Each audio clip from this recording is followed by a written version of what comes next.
इसी श्रीधाम वृंदावन की एक गाथा है। प्रेम के कारण तब प्रभु की ललित लीलाएं हुई। एक संत थे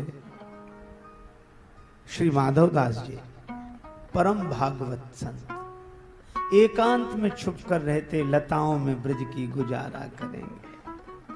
राधा कृष्ण राधा कृष्ण राधा कृष्ण राधा कृष्ण, यही कीर्तन बस।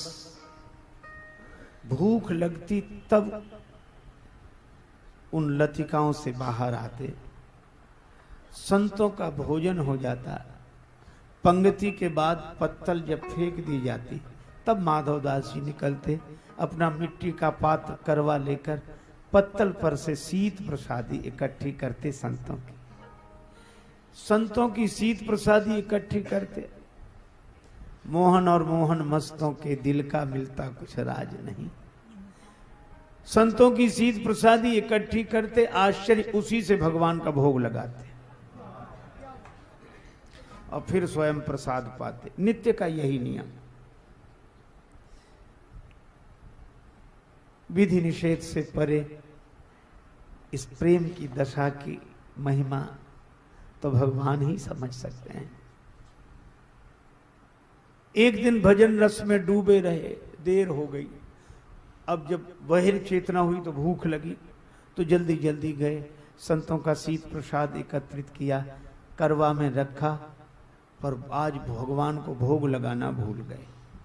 भूल ही गए थे तो भी ठीक था, पर जैसे ही ग्रास मुख में रखा वैसे याद आ गई कि भोग नहीं लगाया। अब उनको लगा करे भगवान को भोग नहीं लगाया, तो मन में आया कि ग्रास निगल दें, निगलने की बजाय ग्रास उगल दें और मुख शुद्धि करके शेष जो बचा उससे भगवान को भोग लगा के फिर प्रसाद ग्रहण करें। तो भाव आया कि नहीं, उगलते हैं तो संतों के प्रसाद का अपमान होगा, उगलते हैं तो संतों के प्रसाद का अपमान, और निगलते हैं तो भगवान का भोग नहीं लगा। अब क्या करें, ऐसे ही बैठे, न निगलते बने न उगलते, आंखों में आंसू, कहें तो किससे कहें, एकांत में बैठे। संतन को यह शीत प्रसाद लियो मुख डार, न जात गिरायो और लीलत लाज लगे मन में, मन मोहन को नहीं भोग लगायो। भई गति सांप छछूंदर की, काह करूं कछु सोच न पायो। बीत गयो वह वार बिनीत, गई रजनी दिन दूसरो आयो।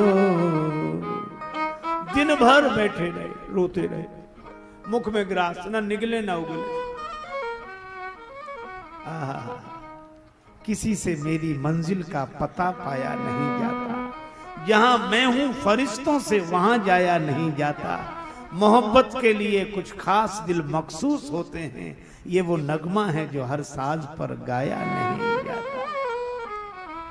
दिन भर बैठे रहे, रात भर बैठे रहे, रोते रहे, लेकिन इखलाक में जो दब जाए वो जेर नहीं होता, और ताकत पे जो इतराए वो शेर नहीं होता।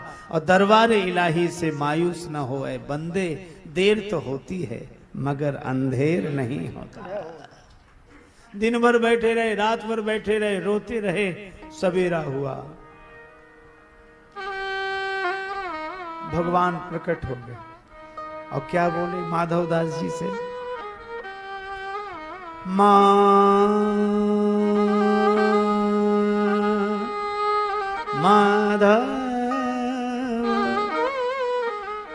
माधव माधव,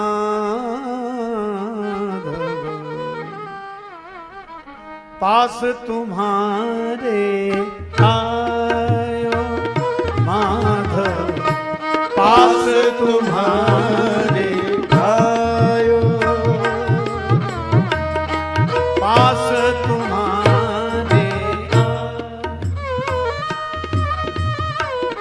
तन में उठी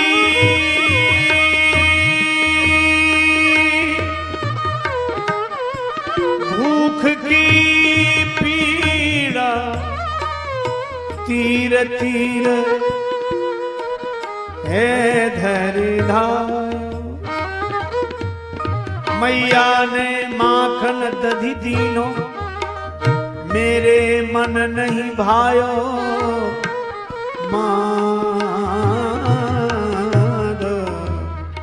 माधव पास तुम्हारे आयो, पास तुम्हारे पास तुम्हारे। भगवान बड़े कौतुकी प्रगटे प्रभु कौतुकी कृपाला। क्या बोले कल से भूखा हूं। माधवदास ने आंख खोल दे भगवान सामने, हाथ जोड़े सिर रखकर प्रणाम किया। अब बोले तो कैसे बोले, मुख में ग्रास। भगवान बोले भूखे हैं। अब माधवदास भगवान बोले मैं समझ गया, मुख में ग्रास रखा हुआ उगल नहीं सकते, संतों के प्रसाद का अपमान होगा। सिर हिलाकर कहा हाँ। और निगल इसलिए नहीं सकते कि मुझे भोग नहीं लगाए। हाँ एक काम करो, क्या मुख में रखे हुए ग्रास में से थोड़ा सा टुकड़ा तोड़ के पहले मुझे खिला दो, फिर तुम खा लो, भोग भी लग जाएगा, संतों के प्रसाद का अपमान भी नहीं होगा। माधवदास तो रोने लगे, कांप गए। भाव अपना जूठा खिलाऊं आपको, अपना जूठा आपको खिलाऊं। भगवान हंसने लगे। भगवान ने कहा अरे यार, अब तक इतनों का जूठा खिलाते थे, आज अपना ही खिला दोगे तो क्या बिगड़ जाएगा। माधवदास बोले ऐसा तो नहीं हो सकता। भगवान बोले ऐसा ही होगा। अब छीना झपटी मच गई। माधवदास ने सोचा निगल ही जाए तो अच्छा, पर वो ग्रास निगलने लगे। भगवान कहें कि नहीं नहीं मुझे भी दो, मुझे भी दो। तो इस छीना झपटी में निगल ही गए ग्रास माधवदास जी, पर कुछ कण नीचे गिर गए। माधव मगन भये मन में, जब माधव ने समझायो। लेकिन जो कण गिरे, सीत गिरो सो दीन बंधु ने बीन बीन के खायो।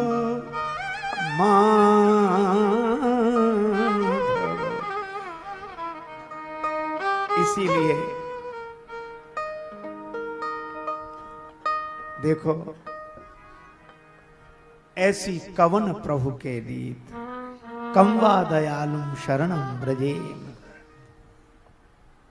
विरध हेतु पुनीत परिहर पामरन पर प्रीत, ऐसी कवन प्रभु के रीत। और इसीलिए भगवान से नाते की बात है। माधवदास जी ने नाता जोड़ा तो प्रभु कहते तुम हमारे सखा हो, जूठा ही दे दो।